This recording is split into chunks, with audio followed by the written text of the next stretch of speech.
Ladies ബാൻഡിൽ ഇനി അതിഥിയുടെ വിശേഷങ്ങളാണ്. ഈ അടുത്ത കാലത്താണ് അൺഎയ്ഡഡ് മേഖല ഉൾപ്പെടെ സ്വകാര്യ വിദ്യാഭ്യാസ സ്ഥാപനങ്ങളിലെ അധ്യാപകരെയും ജീവനക്കാരെയും പ്രസവാനുകൂല നിയമത്തിന്റെ പരിധിയിൽ ഉൾപ്പെടുത്തിയത്. രാജ്യത്ത് ആദ്യമായി ഈ നേട്ടം കൈവരിക്കുന്ന സംസ്ഥാനമാണ് കേരളം. അതായത് പ്രസവാനുകൂല നിയമത്തിന്റെ പരിധിയിൽ വരുന്നതോടെ സ്വകാര്യ വിദ്യാഭ്യാസ സ്ഥാപനങ്ങളിലെ വനിതാ ജീവനക്കാർക്കും 6 മാസം പ്രസവാവധി ലഭിക്കും. ഈ പോരാട്ടത്തിന് പിന്നിൽ പ്രവർത്തിച്ച ഒരു വ്യക്തിയുണ്ട്, കുസുമം ആർ പുന്നപ്ര. ഏറെ നാളുകളായി ഇത്തരത്തിൽ സ്ത്രീ ജീവനക്കാർക്ക് അർഹമായ അവകാശങ്ങൾക്ക് വേണ്ടി പോരാടുന്ന വ്യക്തി. ലേഡീസ് ബാൻഡിൽ കുസുമം ആർ പുന്നപ്രയാണ് ഇന്നത്തെ അതിഥി. മാഡം, ലേഡീസ് ബാൻഡിലേക്ക് സ്വാഗതം. എന്തായാലും മേഡം നടത്തിക്കൊണ്ടിരിക്കുന്ന പരിശ്രമങ്ങളെല്ലാം ഫലം കണ്ട് വരികയാണ്. ഇപ്പോൾ മുമ്പും പലതും പോരാടി നേടിയിട്ടുണ്ട്.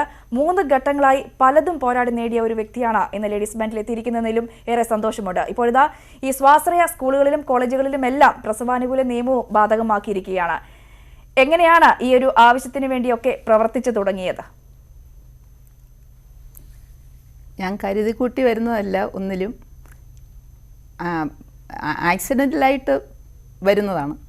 അതായത് IT മേഖലയിലെ ലേഡീസിന് വേണ്ടിയിട്ട് ഞാൻ 3 വർഷം പ്രയത്നിച്ചതിൻ്റെ ഫലമായിട്ടാണ്, 2014 തൊട്ട് പ്രയത്നിച്ചതിൻ്റെ ഫലമായിട്ടാണ് അവർക്ക് 2015 നമ്മുടെ 1961 ആക്ട് അമെൻഡ് ചെയ്ത് നമ്മുടെ മന്ത്രിസഭ ഡേ കെയർ സെൻറ്ററിൻ്റെ നിയമം കൊണ്ടുവന്നു. 2015 സെപ്റ്റംബർ 28-നായിരുന്നത്.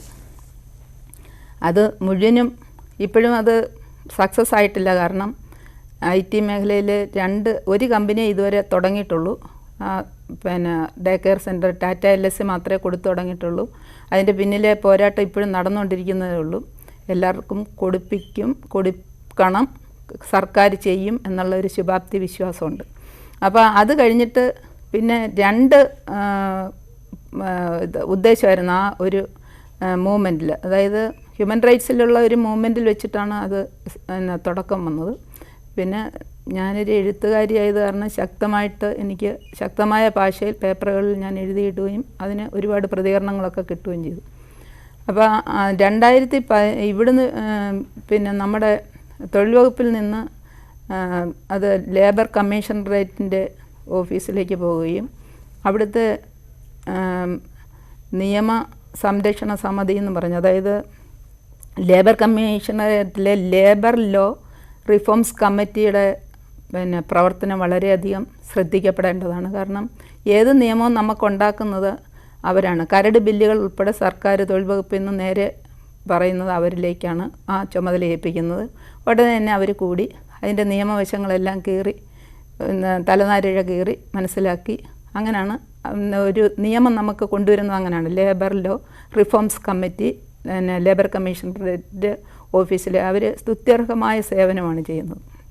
അപ്പോൾ അവർ 1961 പിന്നെ shops and establishment act amend ചെയ്ത് ഇവരെയും കൂടെ അതിൽ ഉൾപ്പെടുത്തുകയും അതിനോടൊപ്പം തന്നെ 1948 ESAയും കൂടെ അമെൻഡ് ചെയ്യണം. അതായത് ഈ ഒരു നിയമം കേരളത്തിൽ മാത്രം, അതായത് IT മേഖലയിലെ ലേഡീസിന് കേരളത്തിൽ മാത്രം 6 മാസത്തെ പ്രസവാവധി കൊടുത്തു കഴിഞ്ഞാൽ അത് അവർ ദോഷമായിട്ടേ ബാധിക്കത്തുള്ളൂ. കാരണം അവർ നേരെ തന്നെ എടുത്ത് അടുത്ത സ്റ്റേറ്റിലേക്ക് അടിക്കും, ഈ നിയമം ഇല്ലാത്ത അടുത്ത സ്റ്റേറ്റിലേക്ക് അടിക്കും. അതുകൊണ്ട് 1948 ESA അമെൻഡ് ചെയ്യുകയും അതിനോടൊപ്പം 1961 ഷോപ്സ് ആൻഡ് എസ്റ്റാബ്ലിഷ്മെൻറ്റ് ആക്റ്റിലുള്ള പ്രസവാവധിയുടെ കാലാവധി 6 മാസമാക്കി ഇവർക്കും കൂടെ കൊടുക്കാനുള്ള ഒരു ബില്ലാണ് നമ്മൾ പിന്നെ കേരളത്തിൽ നിന്ന് പാസ്സാക്കി അത് സെൻറ്ററിലേക്ക് അയച്ചത്.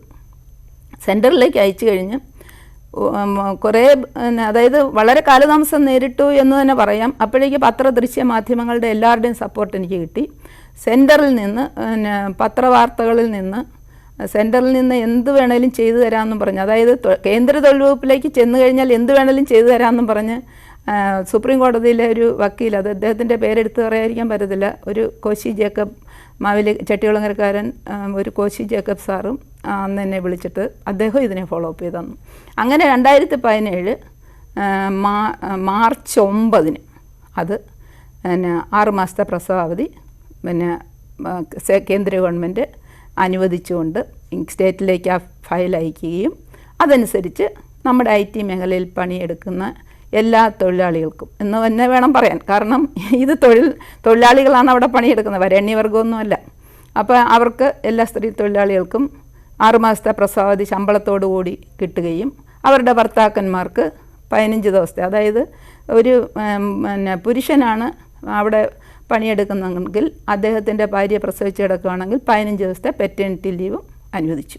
അതായിരുന്നു ആദ്യത്തെ പോരാട്ടം അതായിരുന്നു. പക്ഷേ അത് ഇന്ത്യ ഒട്ടുക്ക്, ഈ ഒറ്റ ഒരു മൂവ്മെൻറ്റ് ഇന്ത്യ ഒട്ടുക്കുള്ള IT ലേഡീസിന് അത് പ്രയോജനം ലഭിച്ചു എന്നുള്ളതാണ്.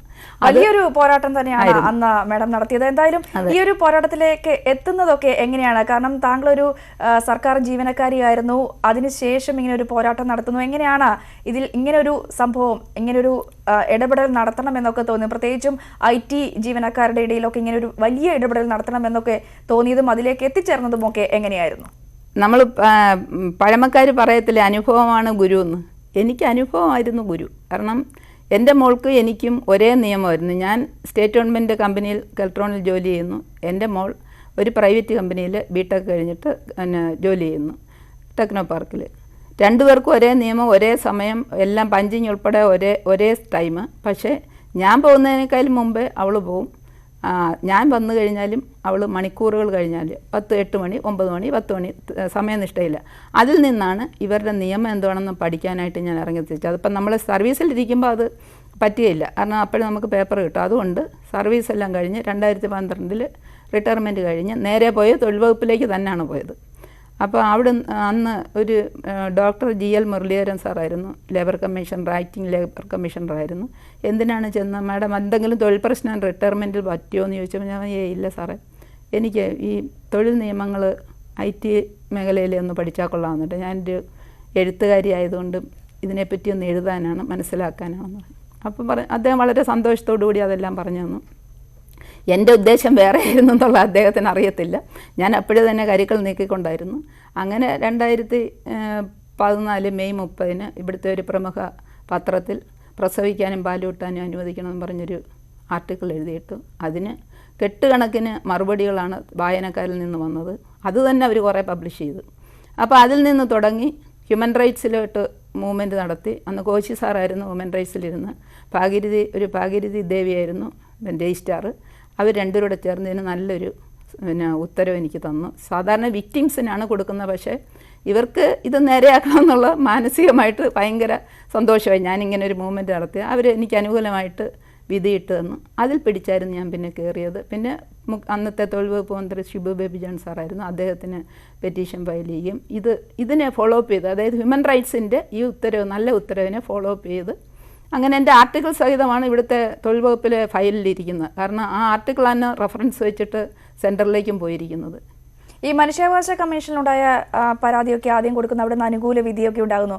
പക്ഷേ അതൊന്നും സ്വകാര്യ കമ്പനികൾ അന്ന് തന്നെ സമ്മതിച്ചിരുന്നില്ല. അതുമായി വീണ്ടും കൂടുതൽ പോരാട്ടം നടത്തേണ്ടി വന്നു. അതും വിജയം കാണുകയുണ്ടായി. അന്ന് ആ കമ്പനികളുടെയൊക്കെ ഭാഗത്തുനിന്ന് നെഗറ്റീവ് അനുഭവങ്ങളൊക്കെ ഉണ്ടായിട്ടുണ്ടോ? കമ്പനികൾ ഇപ്പോഴും ഡേ കെയർ സെൻറ്ററിന് വയബിളായി വരുന്നതേ ഉള്ളൂ. ഇത്ര വർഷമായില്ലേ, 15 തൊട്ട് ഇപ്പോൾ 19 ആയില്ലേ. എന്നിട്ടും അവരത് മുഴുവനും പാലിക്കുന്നില്ലല്ലോ. അവർ അന്ന് ഹൈക്കോടതിയിൽ പോവുകയും ചെയ്തു. ഹൈക്കോടതിയിൽ പോയി ചെന്നിട്ട് ഹൈക്കോടതി അത് എടുത്തില്ല. കാരണം ഹൈക്കോടതി തന്നെ ഒരു വിധിയിൽ പറഞ്ഞിട്ടുണ്ട്, സ്ത്രീകളെ സംബന്ധിച്ചിടത്തോളം ഏറ്റവും വലിയ വെല്ലുവിളി അമ്മയാകുന്നതാണ് സ്ത്രീകളെ സംബന്ധിച്ചിടത്തോളം ഏറ്റവും വലിയ വെല്ലുവിളി. ശരിയാണ്.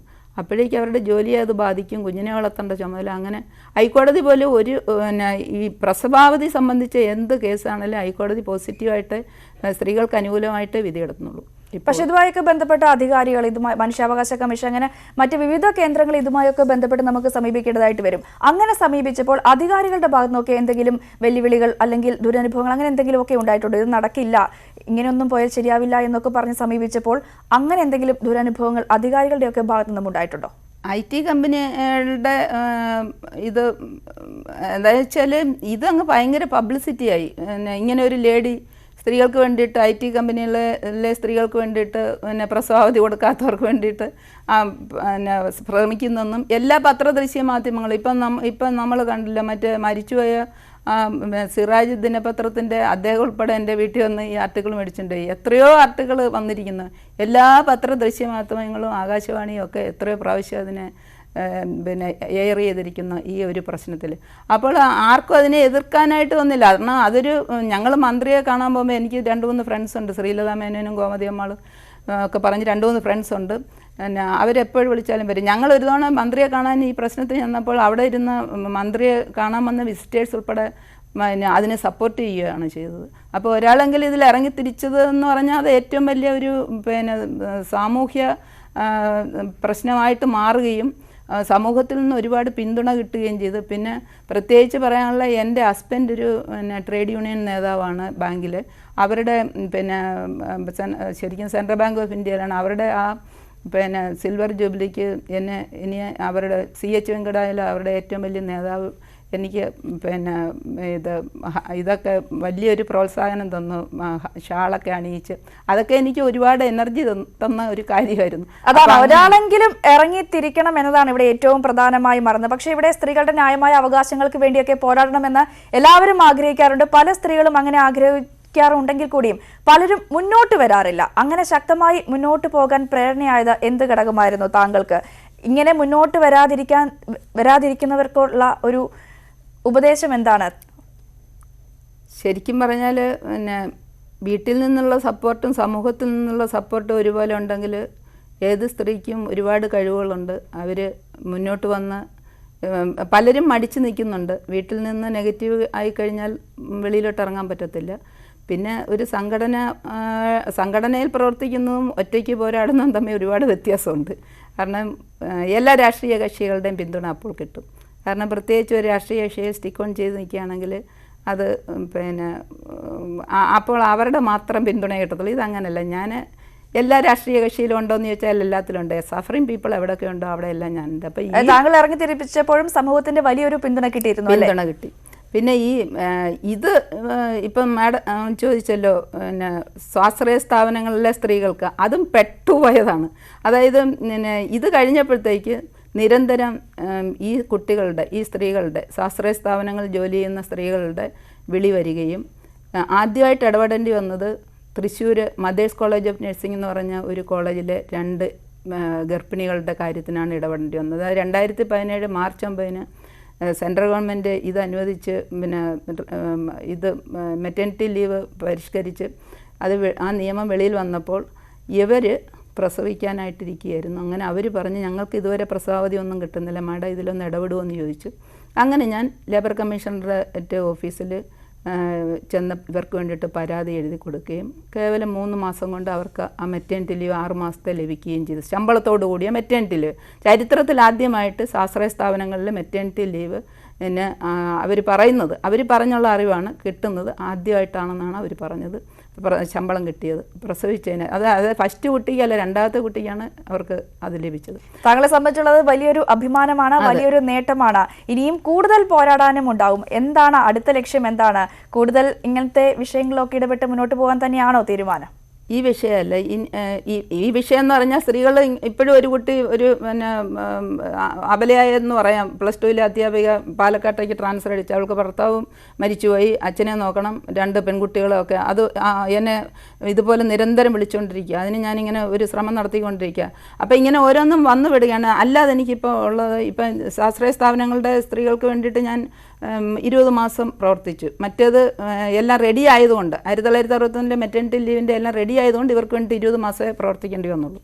പിന്നെ ഇനി എൻ്റെ അടുത്ത ലക്ഷ്യം എന്ന് പറഞ്ഞാൽ എൻ്റെ അനുഭവമാണ് ഗുരു. കാരണം ഇവിടെ വയസ്സായവരും പിന്നെ കുഞ്ഞുങ്ങളുമാണ് ഒരുപോലെ കഷ്ടപ്പെടുന്നത്.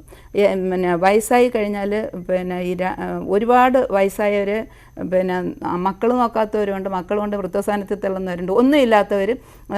ഇപ്പം എന്നെപ്പോലുള്ള ഒരാളാണ്. ഇപ്പം ഞാൻ വീട്ടിൽ നിന്ന് വന്നു, എൻ്റെ അമ്മ വീട്ടിൽ കിടപ്പുണ്ട്, എനിക്ക് അടുത്തുള്ള പിന്നെ ഏജൻസിയിൽ നിന്ന് ഒരാളിനെ ഡിപ്പെൻഡ് ചെയ്യാതെ പറ്റത്തില്ല. അപ്പോൾ അങ്ങനെ ഹോം നേഴ്സ് എന്നും പറഞ്ഞ് ഇങ്ങോട്ട് തരുന്നവർക്ക് യാതൊരു ട്രെയിനിങ്ങും ഇല്ലാതെ ചുമ്മാ എവിടെ നിന്നുള്ള ഒന്നിനെയാണ് പിടിച്ചിടുന്നത്.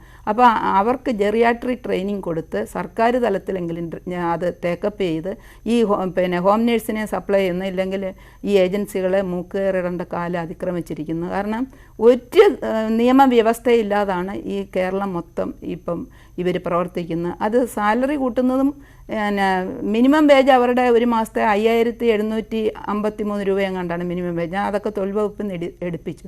പക്ഷെ നമ്മൾ ഇപ്പം ഞാൻ എൻ്റെ അമ്മയ്ക്ക് വേണ്ടിയിട്ട് കൊടുത്തത് 16,500 രൂപയാണ് കൊടുത്തത്. അപ്പോൾ അത് എത്ര 3 ഇരട്ടി കൊടുത്താലും നമുക്ക് അതിൻ്റെ സേവനം കിട്ടുന്നില്ല. അതാണ് കാരണം വയസ്സായിട്ട് റഫായിട്ടാണ് അവർ യൂസ് ചെയ്യുന്നത്. അപ്പം എൻ്റെ അമ്മയുടെ കാര്യത്തിനാണ് ഞാൻ പറയില്ല, അവർ നിൽക്കുമ്പോൾ അവർ എന്തൊക്കെ ചെയ്യുന്നില്ല, ഞാൻ ചെയ്യാൻ പറ്റുന്നല്ല എനിക്ക് ചെയ്യും, ബാക്കിയല്ലേ അവർ എൻ്റെ മേൽനോട്ടത്തിൽ തന്നെയാണ് ചെയ്യുന്നത്. അത് ഇവർക്ക് ഇഷ്ടപ്പെടുന്നില്ല. അപ്പം നടക്കുന്ന ഒരു അമ്മയെ അല്പം നടക്കാൻ ബുദ്ധിമുട്ടുണ്ട്, നേരെ ഡയപ്പറിങ് മേടിച്ചതാണെന്ന് പറഞ്ഞ് ബഹളം വെച്ച് ആദ്യം തന്നെ അവരതാണ് യൂസ് ചെയ്യുന്നത്. എൻ്റെ അനുഭവത്തിൽ നിന്നാണ് ഞാൻ ഈ പറയുന്നത്. അപ്പോൾ അവർക്ക് ട്രെയിനിങ് കൊടുക്കേണ്ട ഒരു അത്യാവശ്യമാണ്. അടുത്ത ഒരു പോരാട്ടം ഞാൻ അതിനു വേണ്ടിയിട്ട് തന്നെയാണ് ഞാൻ മനസ്സിൽ കുറിച്ചിട്ടിരിക്കുന്നത്. ഒരുപാട് പോരാട്ടങ്ങളാണ് താങ്കളുടെ ഭാഗത്ത് നിന്നും ഉണ്ടാകുന്ന അഭിമാനകരമായ പോരാട്ടം കൂടിയാണ്.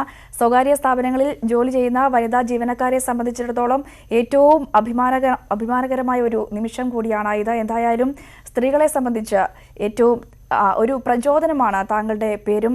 ഏറ്റവും ആരാധനയോടെ കാണുന്ന ഒരു പേര് കൂടിയാണ് കുസുമം ആർ പുന്നപ്ര എന്ന പേര്. ഈ കുറഞ്ഞ സമയത്തിനുള്ളിൽ തന്നെ ഒരുപാട് കാര്യങ്ങൾ പങ്കുവച്ചു. ഇനിയും ഒരുപാട് കാര്യങ്ങൾ ചോദിച്ചറിയാനുമുണ്ട്. പക്ഷേ സമയത്തിന്റെ പരിമിതി കുറവ് മൂലമാണ് ഇടപെടുന്നത്. എന്തായാലും ഞങ്ങളോടൊപ്പം ലേഡീസ് ബാൻഡിൽ അതിഥിയായി എത്തിയതിൽ വളരെയധികം നന്ദി. നമസ്കാരം.